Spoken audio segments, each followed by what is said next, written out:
Ladies and gents, what is going on? And welcome to Lecture 3, Digestion and Food Sources. So without further ado, we're going to just get straight into it. We're going to look at digestion, we're going to look at food sources, and we're going to look at how the two influence one another in long-term nutrition application. Right, so the first point that we need to look at is the N=1 of digestion. Every single athlete has a unique digestive tolerance. And our job as coaches is to kind of work detectively.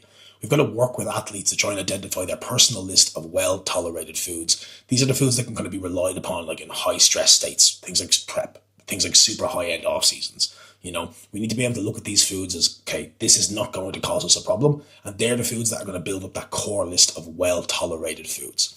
When it comes to understanding well-tolerated foods, consistency is key. And we do need to try and build our diet around consistent core group foods, as this is going to allow the digestive system to adapt and become highly efficient at processing these specific inputs. The over-rotation and kind of overuse of novel foods can be a recipe for, digestive chaos. And the reason for that is because you don't have that same kind of optimal enzymatic machinery working downstream.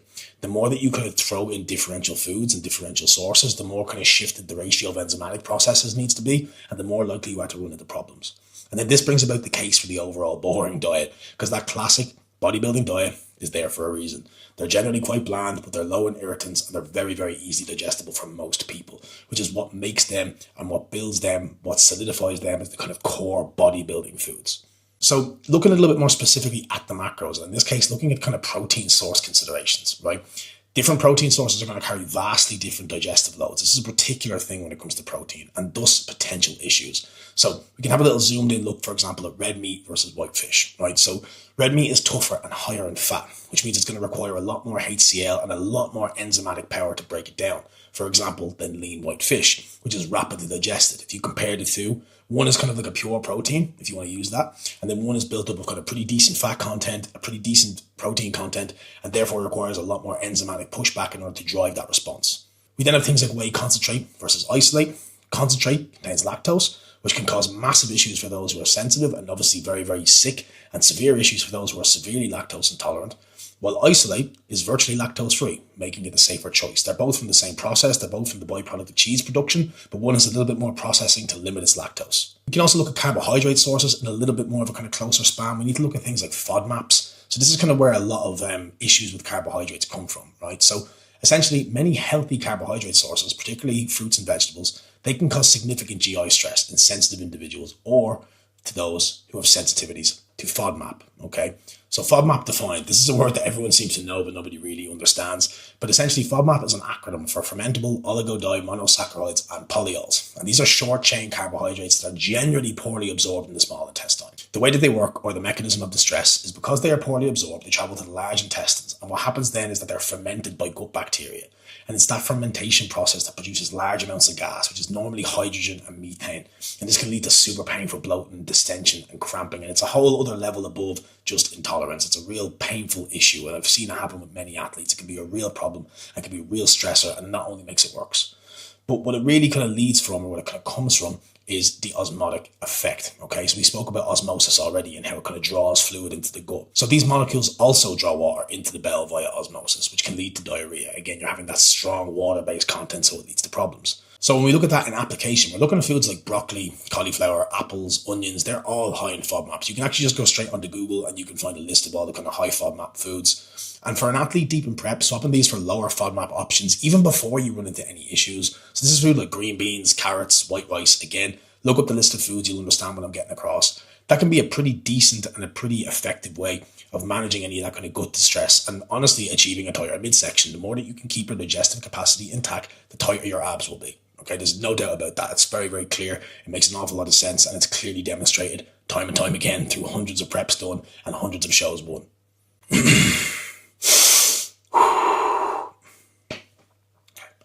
When it comes to fat, we need to look at bile production. So high-fat meals require a significant release of bile from the gallbladder to emulsify the fat for absorption. We spoke about that in a couple of lectures previous. We spoke about that process within the digestive system, how the gallbladder responds to fat by producing a certain level of bile release from the gallbladder in order to emulsify and break down that fat for absorption. But athletes on very high-fat diets, or those using orals, which can also thicken bile, may need to support this process with supplements like TUDCA and ox bile to prevent digestive issues and ensure proper fat absorption. So these are also supplements that are heavily linked to, liver health and management. Ox boil has a heavy influence on bile production and is one of the premier supplements for the immediate input for any athlete dealing with issues that may be linked to bodybuilding based digestive stress. Moving on, we need to look at food processing and anti-nutrients. So many foods contain anti-nutrients like phytic acid in grains, legumes, or oxalates in spinach. Tannins in tea, coffee, you might remember tannins, you might recognize that word, that's quite a popular one.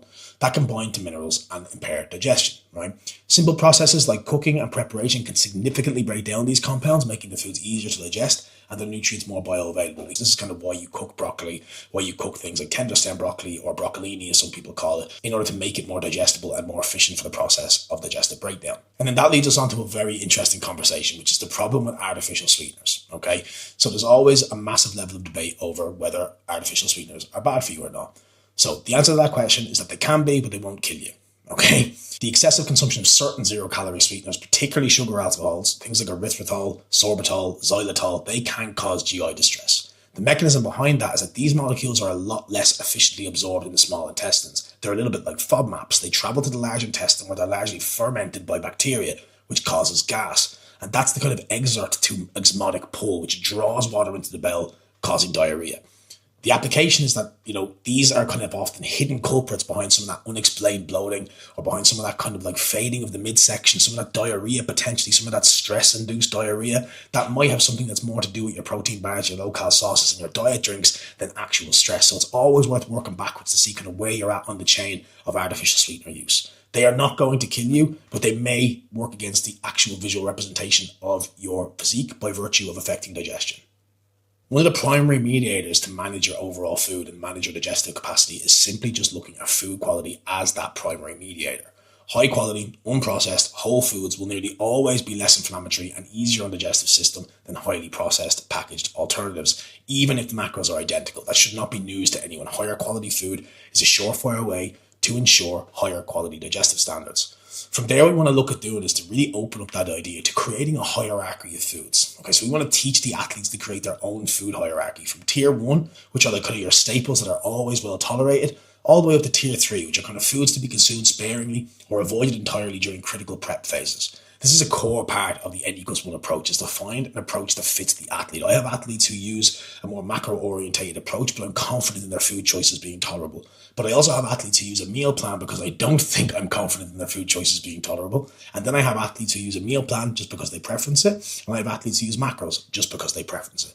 But it's all about understanding that an athlete's decision to manage their food is respective of the conditions that it's presented back to you that make it valuable or not. I.e., is the person tolerating it?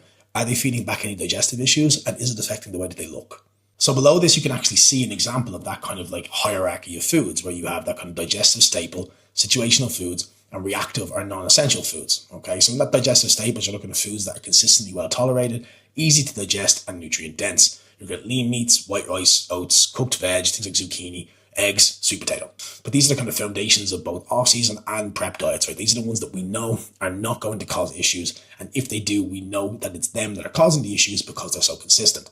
From there, we have things like situational foods. So these are foods that are sometimes tolerated but may cause more minor issues depending on the phase or the dose. So whole grains, dairy, lentils, heavily fibrous vegetables, things like broccoli, fruit combos. Again, you want to use these things cautiously, not because they're bad for us, but because they could affect our training or performance windows. We need to monitor individual digestive capacity there. Because for some people, they could be digestive staples. But for most people, they need to be kind of conditionally looked at and then added to one of two brackets of the tier.